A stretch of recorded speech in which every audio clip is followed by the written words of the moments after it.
అవసరం ఉంటది, రాజ్యమా ఉలిగిపడని చెప్పి అంత ఎమోషన్తో కూడిన ఒక విగ్రహాన్ని పెడుతున్నప్పుడు మనందరం కూడా కలిసికట్టుగా ఎవరి మధ్యలో ఎలాంటి భేదాభిప్రాయాలు ఉన్నా కూడా శత్రువులైనా కలుపుకొని పోయి అలా విగ్రహాన్ని పెట్టే సందర్భంలో మనం విజయవంతం చేయాలి. కాబట్టి ఆ దిశగా కూడా మనందరం ముందుకు పోవాలి. ముఖ్యంగా నేను మొన్న ఒక ప్రయత్నం చేసిన ఒక యూట్యూబ్ ఛానల్ ద్వారా పాపన్న చరిత్రను తొలి ప్రజాస్వామికవాది పాపన్న అని చెప్పి ఒక వీడియో చేసిన. దాదాపుగా ఆ వీడియో కులమతాలకు అతీతంగా 15 లక్షలు పోయింది. 15 లక్షల మంది వ్యూవర్స్ చూసారు దాన్ని, ఫేస్బుక్, వాట్సాప్, ఇన్స్టా అన్ని యూట్యూబ్ ద్వారా కూడా. దాని తర్వాత పాపన చేతిలో ఉన్నది పావురమా గద్దన అనే దాని మీద శీలం భద్రయ్య గారు ఒక వ్యాసం రాశారు.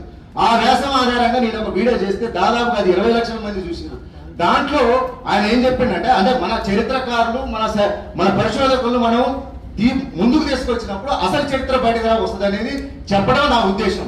నిజంగా కూడా పాపన చేతిలో ఉన్నది పావురం కాదు, గద్ద కాదు, శాలువా.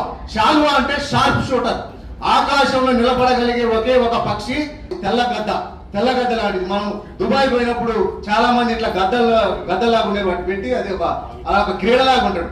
అంటే అంత గొప్ప పక్షిని కూడా ఆ రోజు మచ్చిక చేసుకొని పాపన్న పెద్ద పెద్ద కోటలు చేయించడానికి ఉపయోగించిందంటే ఎంత ఆయన తెలివి, యుక్తి శక్తి మనకంతలో గొప్పదో మనందరికి కూడా తెలిసిన విషయమే.